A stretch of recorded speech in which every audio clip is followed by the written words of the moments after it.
스타트업 직장인 토크 페이지 B 시작하겠습니다. 안녕하세요, 앨리스입니다. 안녕하세요, 엠마입니다. 네, 오늘은 오랜만에 카카오 얘기 가져오셨다고. 네. 최근 들어서 이제 뭐 인원들에 대한 감축이나 뭐 이런 얘기도 많이 나오고 있다 보니까 맞아요. 카카오에 대한 현재 상황 이런 거를 좀 얘기를 해보려고 가지고 왔고요. 네, 이게 사실 카카오 본사는 좋았는데 이제 연결로 이제 자회사들에 대한 영업이익이 좀 문제였던 것 같아요. 자회사가 어마어마하게 많죠. 네, 뭐 인수도 하고 합병도 하고 엄청 많죠. 네, 그래서 카카오 작년 본체만 했을 때 매출은 2조 원 정도, 영업이익 5천억 수준 정도. 뭐 카카오 본체는 사실 광고 매출이 대부분이다 보니까 안정적으로 이익을 내고 있죠. 영업이익 괜찮은데요? 네, 그렇죠. 네. 근데 이제 연결로 이제 영업이익이 계속 떨어지고 있어서 이게 좀 문제이고 지난해에 이제 카카오 주요 계열사 중에서 7군데가 영업 손실을 기록했다고 합니다. 주요 계열사 어디일까요? 주로 이제 카카오 엔터프라이즈 여기가 이제 AI랑 클라우드 하는 쪽이거든요. 그리고 뭐 B2B로 이제 기업용 솔루션 제공하는 곳인데 이제 마이너스 1,400억 원 그리고 이제 카카오 엔터테인먼트가 마이너스 138억 원. 그리고 카카오 스타일 그 지그재그 인수했던 곳이죠. 네, 여기가 이제 마이너스 518억 원. 그리고 카카오 페이도 상당히 마이너스고 마이너스 455억. 페이도 손실이 꽤 크네요. 네.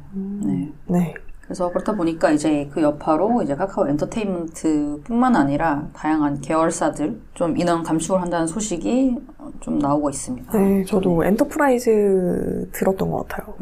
여기서 하는 그 프로그램이 있다면서요. 계열사 간 이동하는 프로그램? 넥스트 챕터인가? 뭐 그거를 해서 좀 다른 데로 보내거나 아니면 구조조정을 하거나 뭐 약간 이런 것들이 좀 진행이 되는 것 같더라고요. 맞아요.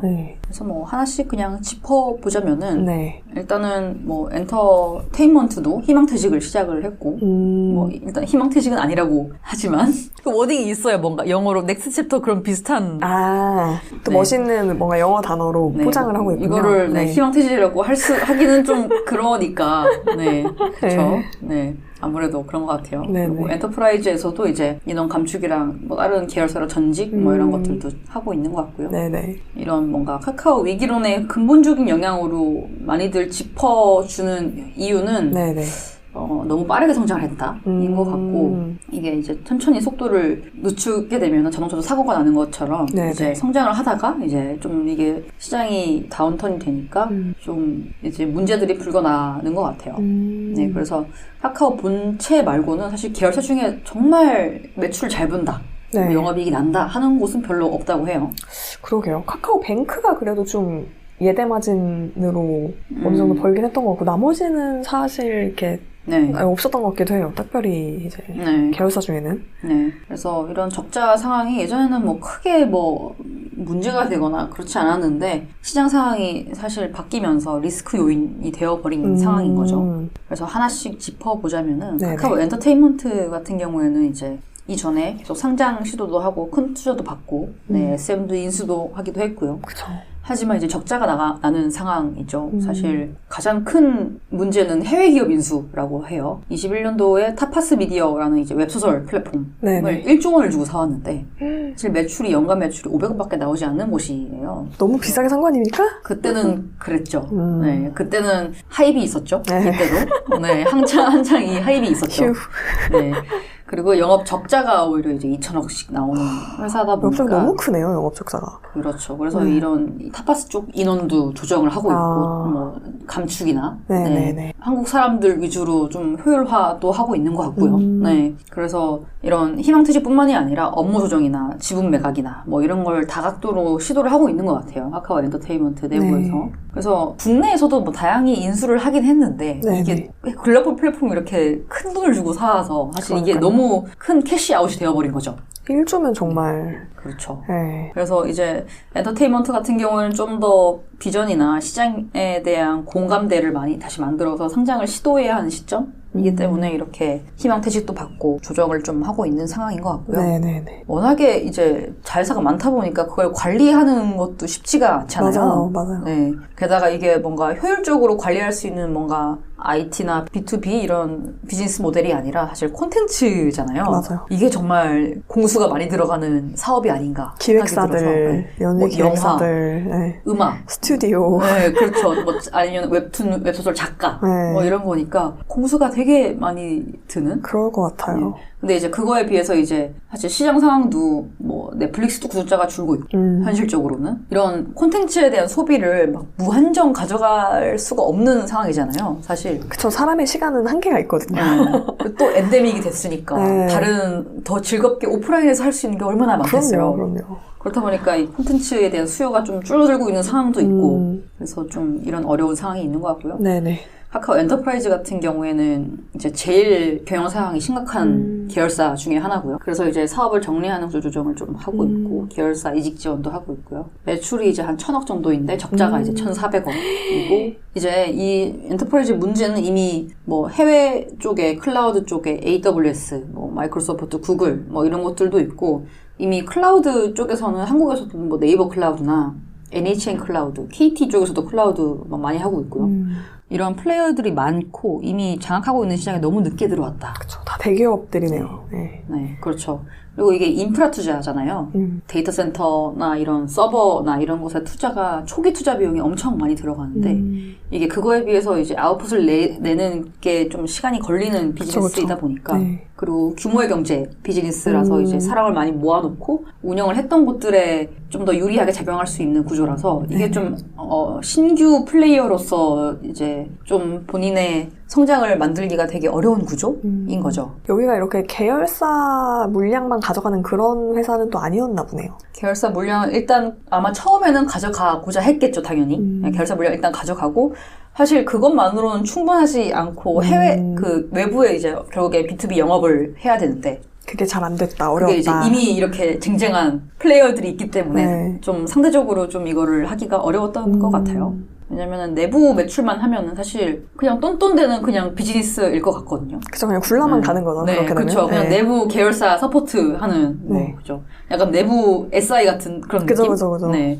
근데 이제 어차피 이 회사도 돈을 벌고 뭐 외부 투자도 만약에 받고 했으면은 더 성과를 내야 하는 상황인데 이게 신규 플레이어로서 성과를 내기가 되게 어려운 상황인 거고 그리고 또 뭐 AI나 뭐 다른 기술적인 영역에서도 같이 이제 엔터프라이즈 안에 연구 조직 같은 게 있었는데 이것도 사실 연구 조직의 성과를 평가를 하기가 굉장히 어렵거든요. 이제 영업을 하는 곳과 연구 개발을 하는 곳과의 이런 구분자 이런 것도 되게 쉽지가 않고 그럼 언제까지 어떤 연구를 해서 언제 이런 거를 런칭을 한다 이런 계획을 세우기도 쉽지가 않고 해서 좀 관리도 안 됐던 것 같아요. 이거 제가 잘 몰라서 하는 얘기일 수도 있는데 보통 이제 전통적인 대기업이었으면은 이런 기능을 하는 법인들은 어떻게든 물량을 가급적 이제 최소한을 해줘서 그래도 이렇게 구조조정까지는 안 가게 큰 성장은 안 하더라도 이제 어떤 펑셔널한 그런 조직으로 그래도 좀 어떻게 보면 챙겨주는 건데 그렇게 가는데 여기는 그러진 않았나 보네요. 약간 내버려두는 것 같은 느낌도 좀 약간 각자 도생 느낌으로 뭐 그렇기도 한 것 같고요. 근데 이제 보통은 뭐 대기업 같은 경우에는 만약에 진짜 SI를 한다라고 하면 사실 연구 조직이 그렇게 크지 않았을 것 같아요. 연구 조직이 좀 많이 컸군요. 카카오 같은 경우에는 아마 AI나 이런 신기술 하는 곳들에 사실 연봉도 높을 테고 인원도 많을 테고 좀 시간도 걸릴 테고 근데 그 인원들이 사실 세일즈 인원은 아니잖아요. 그쵸. 그냥 들어가는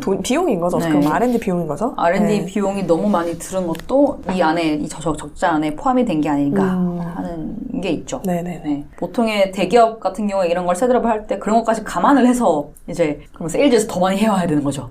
만약에 그러네요. 연구 조직이 만약에 좀 더 큰 회사인데 우리 회사가 위에서 이제 예산을 승인을 받기 위해서는 아마 세일즈에서 2배를 해오거나 3배를 해오거나 해야 하는 상황이 될 텐데 아마 카카오에서는 그런 뭐 개념이 없었겠죠. 이런 관리를 한다거나 하는 거에.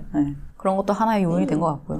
뭐 최근에 뭐 이렇게 이 구조조정에 책임을 지고 사퇴를 한 케이스도 있으신 것 같고요. 그거 안 그래도 제가 찾아봤는데 그 전 대표님이 백상엽 전 대표님이 5월에 사퇴를 했는데 사실상 뭐 고문으로 아직 남아 계시다고 해요. 그러니까 바로 고문으로 전환을 하셨다고. 근데 뭐 이게 카카오 내부적인 카카오 공동체라고 부르는데 카카오 계열사의 어떤 뭐 인사 규정 같은 건가 봐요. 이제 대표이사 사퇴하더라도 고문으로 좀 남아 있는 뭐 사실 이런 프로그램 같은 거는 또 많죠. 그렇죠. 네, 보통 뭐 한 1, 2년 뭐 좀 높으신 분들은 뭐 비서의 차량까지 막 이제 다 제공을 하면서 이제 월급도 뭐 실제 임원이었을 때만큼 많이는 아니지만 어느 정도 챙겨주면서 그렇게 하는 이유는 이직 방지, 동종업계 이직 방지 겸 뭐 기밀 유지 등등을 목적으로 이제 그렇게 하는 건데 사실 이제 구조조정이 이렇게 전면적으로 일어나고 있는 상황에서는 이런 거에 대해서 이제 구성원 입장에서는 사실 공감을 하기가 좀 힘든 부분이 있을 것 같아요. 그래서 실제로 그런 불만이 좀 많았던 것 같고 소통이 안 되고 이런 거는 좀 당연히 싫어했을 것 같고. 카카오 엔터프라이즈 좀 이슈가 가장 많이 있는 네. 그 자회사 중 하나인 것 같고요. 그 다음으로 넘어가자면 이제 카카오 스타일도 사실 좀 애매하다고 합니다. 여긴 커머스라서 잘 될 것 같은데 또 아닌가 봐요. 이게 또 그 시기를 타니까 커머스도 사실 그 지그재그라는 곳을 이제 카카오에 네. 또 아마 그 앞서 말씀드린 카카오 엔터테인먼트가 타파스를 샀을 시점에 지그재그를 또 샀죠. 그리고 비싸게 샀다. 네. 이것 또한 비싸게 샀을 거예요. 제가 정확히 숫자는 모르지만. 네. 그래서 여기도 뭐 성장성 자체는 나쁘지 않은데 적자가 한 500억이라고 하고요. 이게 좀 카카오랑 합쳐지면서 시장의 포지션이 좀 애매해진 것 같다라는 의견이 있는 것 같아요. 이제 카카오라는 그 태그를 달기 전에는 좀 더 뭔가 자유롭게 새로운 것도 해볼 수 있고 했던 상황이었을 것 같은데 이제 카카오 그 안에 들어가 있거든요, 지금. 그렇다 보니까 좀 약간 제약들이 있는 게 아닌가. 왜냐면 카카오로 사실 커머스를 많이 하지는 않잖아요. 근데 뭐 카카오 안에서도 다양한 시도를 많이 하고 있겠지만은 좀 약간 어느 포지션으로 이걸 뚫어봐야 되나에 대한 애매함이 있는 것 같아요. 그래서 요즘 커머스는 뭐 다 잘하는 애가 너무 많으니까. 그리고 카카오의 커머스 전략과도 합쳐진 거잖아요, 사실상. 이렇게 인수가 되어버리면은. 네네. 카카오의 이 전략과도 이제 지그재그의 앞으로의 미래와 이런 것도 맞춰봐야 하는데 그런 거에 대한 약간 초반에 시행착오들도 있었을 것 같기도 하고요. 네네. 그리고 그죠. 워낙에 말씀하신 것처럼 별도로 커머스 쪽은 잘하고 있는 곳들이 많다 보니까 사실 뭐 이제 커머스 뭐 구매하는 수요를 그냥 따오면 되는 건데 그걸 어떻게 따오고 운영을 잘 하느냐 운영을 얼마나 훌륭하게 잘 해내느냐 그게 중요할 것 같은데 네. 이게 좀 어려운 것 같아요. 카카오랑 같이 시너지를 내기가. 네네. 그런 포인트가 있는 것 같고 DNA가 좀 다를 것 같기도 해요. 네, 그죠. 커머스는 정말 전쟁터인데. 맞아요. 네, 진짜 하루 매출 가지고 싸우는 거잖아요. 그쵸. MD분들 정말. 지금 이 1시간, 2시간, 그리고 하루 몇 시간, 이게 매출이 얼마가 나오냐가 이제 한 달이 매출이 되고, 뭐 분기 매출이 되고, 연간 매출이 돼버리니까. 전쟁터죠. 이게 전쟁터인데, 네, 이게 어려울 수도 있고요. 네, 그 다음으로는 카카오 모빌리티도 앞서 뭐 언급은 안 했는데, 모빌리티 같은 경우에는 사실 이슈가 이거죠. 마진이 너무 안 난다. 한마디로 막 얘기하자면은. 이게 뭐 당연히 택시 시장을 가져오는, 뭐 다 좋죠. 좋은데, 네네. 모빌리티 같은 경우에 예를 들면은 2천억을 벌어서 50억을 남기는 비즈니스인데, 이게 잘하는 비즈니스일까라는 고민이 있는 거죠. 네. 영업이익률이 2%. 효율성이 없다. 아니 뭐 어쩔 수 없다. 그냥 비즈니스 자체가 그렇다. 네, 그렇죠. 뭐 예를 들면 이런 거예요. 자동차 마진은 어느 정도인지 아세요? 자동차 한 대를 팔았을 때요? 네. 글쎄요, 그래도 10% 넘지 않을까요? 3%입니다. 3%예요? 네. 이게 다 따져보는 거예요. 투자 비용, 공장 운영하는 것들, 뭐 등등등 했을 때 이제, 사실 이게 마진이 크게 남지 않을 수밖에 없는 거죠. 근데 뭐, 당연히 이 영업이익률의 대부분이 되게 좀 큰 비중일 텐데. 네네. 근데 이제 택시도 마찬가지인 거죠, 사실상. 네. 떼어서, 이걸 중간에 수수료를 떼어서 이제 나한테 남길 수 있는 게 2%밖에 없다면은, 이게 수익성을 더 높여야 하는데, 택시만으로는 이게 안 되는 거죠. 그쵸. 그래서 부가해서 이제 택배나, 뭐, 다른, 뭐, 배달, 그죠? 배달, 커머스. 뭐 이런 걸 붙여야 하는데 다른 신사업들을 어떻게 더 확장을 할 수 있을 건가가 되게 관건인 거죠. 네. 이거는 비즈니스 모델 사업 구조 자체에 대한 고민이 있을 것 같아요. 네네. 그래서 리스크 요인들이 이렇게 있는데 왜 이렇게 됐을까라고 봤을 때 카카오의 전반적인 관리 시스템이 부재했다. 그리고 독립법인들을 컨트롤하고 전략에 대한 정리가 필요했는데 손을 놓고 있었다. 알아서 해주겠지. 각자 도생이다. 각자 이제 알아서 한다. 알아서 하겠지. 네.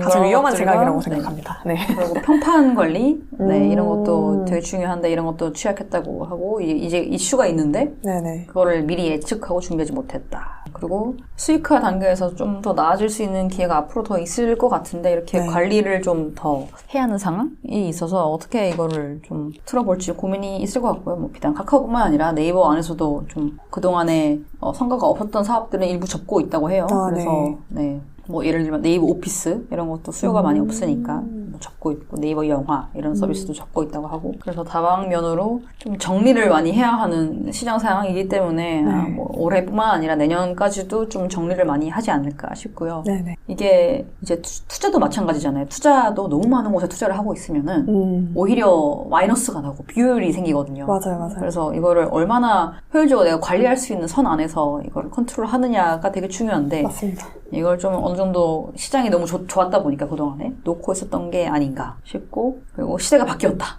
어쩔 수 없이 경제 상황이 이렇게 돼버렸으니까. 네네. 그리고 이게 기조가 금리 인상 기조. 네. 그리고 이제 긴축. 네, 긴축. 재정 지원도 줄이고 정부에서. 뭐 한국뿐만 아니라 미국에서도 마찬가지죠. 네네.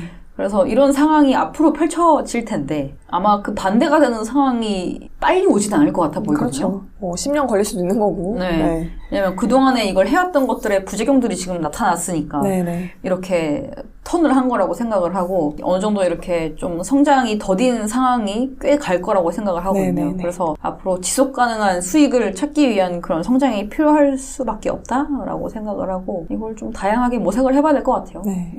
뭐 예를 들면 사모펀드나 이런 금융회사에서 이런 걸 많이 하잖아요. 뭔가 인수를 해서 경영진을 교체를 한 다음에 좀 더 효율화를 한 다음에 그쵸. 다시 되팔고 뭐 이런 것들을 많이 하는데 약간 그런 마음가짐으로 지금 여태까지 해왔던 것 중에 문제가 무엇이 있는가를 좀 보고 전반적으로 약간 마인드셋을 바꿔야 할 수 있는 시점이 된 게 아닌가 싶고요. 네, 그렇죠. 그 경영 전략의 기조를 좀 뭐 그런 의미에서 구조조정을 하는 거기도 할 텐데 맞아요. 저는 근데 이런 걸 볼 때마다 이제 안타까운 거는 사실 직원들이 무슨 죄겠습니까? 맞아요. 네, 직원들은 죄가 없습니다. 맞아요. 네.